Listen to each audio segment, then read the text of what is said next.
パカオチャンネル。皆さんこんにちは、パカオです。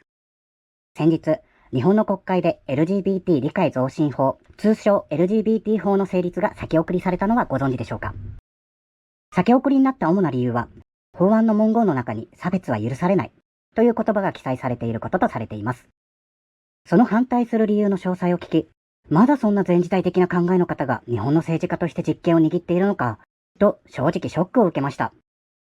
今回はこの問題についてパカオの考えをお伝えしたいと思います。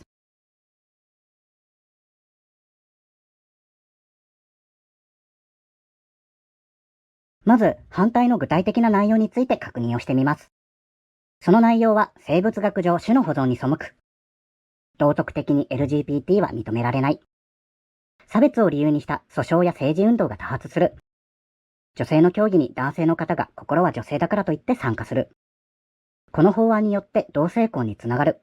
といった様々な理由が出てきていたようです。反対の理由の中には確かに頭を抱える難しい問題もありますが、その話は別の機会に行うとして、今回は生物学上種の保存に背く。道徳的に LGBT は認められない。という2つの反対意見についてシンプルに思考してみます。LGBT に限らず、このような差別問題を考えるときに、非常に便利な考え方。それがシンプル思考術。それは誰が決めたの？です。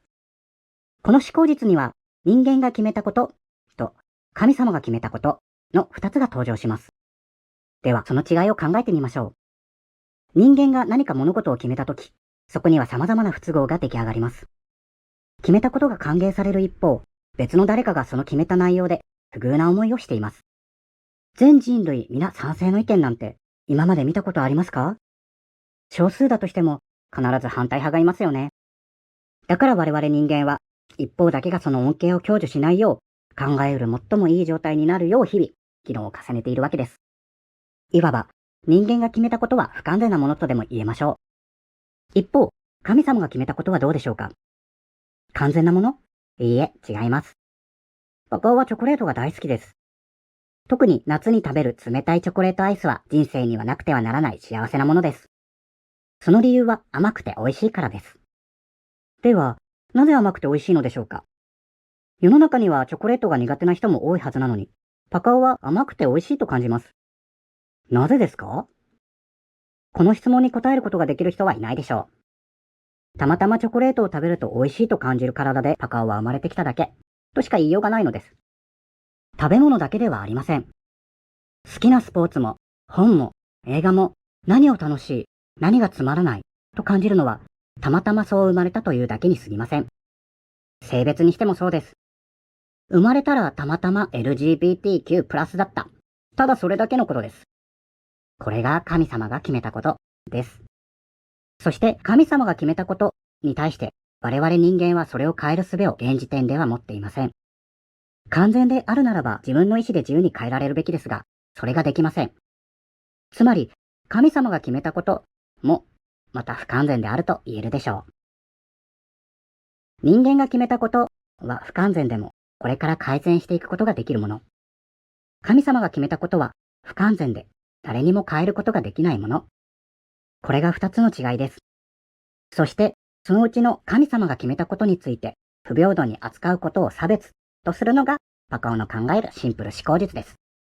全人類の総力を注いでもどうすることもできない事柄に対して一個人を責める権利は誰にもないと思いませんか？さて、では話を戻して生物学上種の保存に背く、道徳的に LGBT は認められないの2つの意見で考えてみましょう。生物学、種の保存、道徳的、これらの考え方は人間が生み出したものであり、人間が決めたことだというのがわかります。それに対して LGBTQ+ の人たちは神様が決めたことですね。つまり人間が決めたことを武器にして神様が決めたことに反論している状態。それが生物学上種の保存に背く、道徳的に LGBT は認められないという2つの意見の本質となります。神様が決めたことは誰にも変えることができないものである以上、改善するべきは生物学、種の保存、道徳的の考え方そのものなのです。いかがでしたでしょうか？今回のシンプル思考術は LGBT 問題だけにとどまらず、人種差別やその他差別すべてに当てはめて考えることができます。気づかないだけでこの世界は想像以上に差別で溢れています。だからもし自分が差別しているかもしれないと思ったときは、ぜひ一度自分に問いかけてみてください。それは誰が決めたことなの？と。そうすれば、それが差別なのかどうかわかると思います。